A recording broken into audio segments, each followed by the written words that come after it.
Hi friends. இன்னைக்கு நம்ம என்ன டிஷ் பார்க்க போறோம்னா, கலவை மீன் குழம்பு தான் பார்க்க போறோம். அதுக்கு நான் பெரிய எலுமிச்சம்பழம் சைஸில் புளி எடுத்து வச்சுருக்கேன், ஊற வச்சு வச்சுருக்கேன். இதை கரைச்சி வச்சுக்கலாம். புளி நல்லா இனிப்பாக இருக்கிற புளி மாதிரி பார்த்து வாங்கிக்கோங்க. அதுதான் குழம்புக்கு நல்லா டேஸ்ட்டாக இருக்கும். இல்லைன்னா பழைய புளி போடுங்க, அதுவுமே டேஸ்ட்டாக இருக்கும். எந்த அளவுக்கு பிசைஞ்சு சாறு எடுக்க முடியுமோ அந்த அளவுக்கு எடுத்துட்டோம்னா நல்லாயிருக்கும். பாருங்க, நான் இந்த அளவுக்கு எடுத்துட்டேன். இப்போ நம்ம குழம்பு எந்த அளவுக்கு தேவையோ அந்த அளவுக்கு தண்ணி ஊற்றி டைல்யூட் பண்ணிக்கலாம்.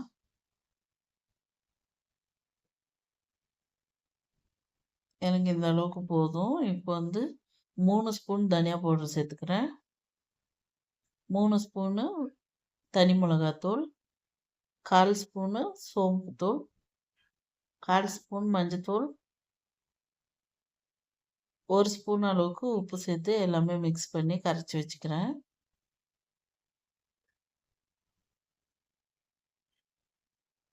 உப்பெல்லாம் கரையிட்டோம். அதுக்கப்புறமா 4 தக்காளி பழத்தை ஸ்கின்னை ரிமூவ் பண்ணி வச்சுருக்கேன்.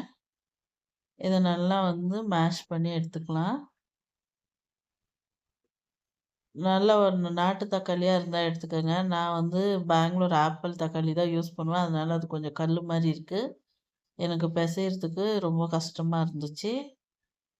இப்போது சட்டி அடுப்பில் வச்சு காஞ்ச உடனே ஒரு 4 ஸ்பூன் அளவுக்கு கல்லெண்ணெய் சேர்த்துக்கிறேன். நீங்கள் நல்லெண்ணெய் வேணாலும் சேர்த்துக்கலாம். 1/2 ஸ்பூன் அளவுக்கு கடுகு சேர்த்துருக்கேன். கடுகு நல்லா பொரிஞ்ச உடனே 3 கட்டி பூண்டை நல்லா தட்டி வச்சுருக்கேன், அதையும் சேர்த்துக்கிறேன். இது நல்லா ஃப்ரை ஆகட்டும்.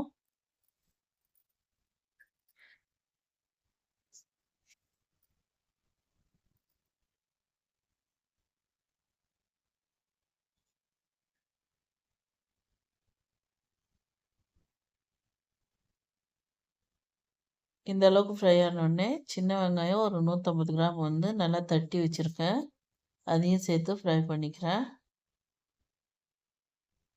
பெரிய வெங்காயம் ஒரு 150 கிராமும் சேர்த்துக்கிறேன். இது ரெண்டுமே சேர்ந்து நல்லா ஃப்ரை ஆகணும்.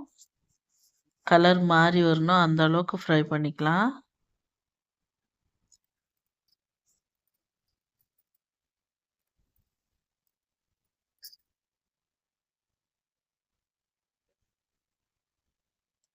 இந்த அளவுக்கு ஃப்ரை ஆனோடனே பிசைஞ்சு வச்ச தக்காளி சேர்த்துக்கிறேன். இது நல்லா குழஞ்சி மேஷ் ஆகி வரணும், அந்த அளவுக்கு ஃப்ரை பண்ணிக்கணும்.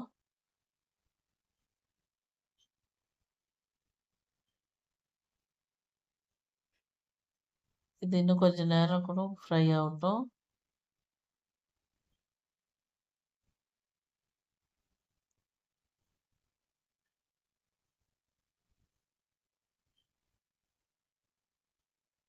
இப்போ கரைச்சி வச்சிருக்கிற புளி தண்ணியை சேர்த்துக்குவோம். நான் இன்னும் கொஞ்சம் கூட தண்ணி சேர்த்துக்கிறேன். குழம்பு கொதிச்சு வந்ததுன்னா திக்காகும். இப்போ எல்லாமே மிக்ஸ் பண்ணி கொதிக்கிறதுக்கு விட்டுடலாம். நான் இன்னைக்கு எடுத்திருக்கிற மீன் என்னன்னு பார்த்தீங்கன்னா, பாறை மீனும் ரோகு மீனுன்றது, இது 2 மீன் தான் வாங்கிட்டு வந்தது.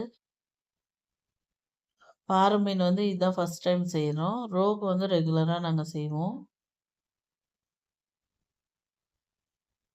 இது நல்லா இந்த அளவுக்கு கொதிக்கணும். இன்னும் இந்த நுரெல்லாம் அடங்குற அளவுக்கு கொதிச்சு பார்த்து மீன் சேர்த்துக்கலாம். பாருங்க, இப்போ இந்த அளவுக்கு கொதிச்சிருச்சு. 1/2 ஸ்பூன் அளவுக்கு வெந்தயம் வறுத்து பொடி பண்ணி வச்சுருக்கேன், அதையும் சேர்த்து ஃப்ரை பண்ணிக்கிறேன். சரி, அதையும் சேர்த்து நல்லா கலந்து விட்டுக்கிறேன்.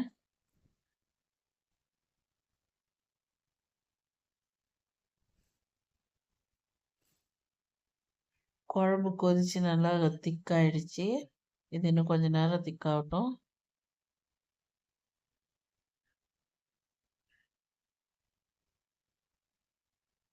இப்போ இந்த அளவுக்கு திக்கானோடனே மீன் போட்டுடலாம். இதுதான் ரோகு மீன், அதோட தலையும் வாலையும் சேர்த்துருக்கேன். இது பாறை மீன். இது எல்லாமே சேர்த்துக்கலாம். தண்ணி இல்லாம சேர்க்கணும். மீன் போட்டா குழம்பு வந்து தண்ணி மாரி ஆயிடும். அதனால முடிஞ்ச அளவுக்கு தண்ணி இல்லாம சேருங்க. மீன் மீன் வந்து குழம்புல போட்டுட்டு நல்லா வந்து கலந்து விடணும். மீன் வந்து கொதிச்சு குழம்புல வெந்தா தான் வந்து பச்சை வாசனை போனா சூப்பரா இருக்கும்.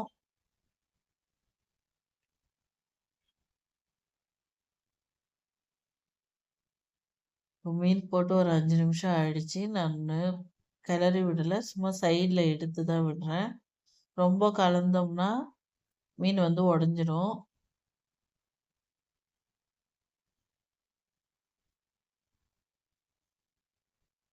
2, 3 வாட்டி இந்த மாரி நல்லா கிளறி விட்டுக்கலாம். தேங்க் யூ ஃபார் வாட்சிங்.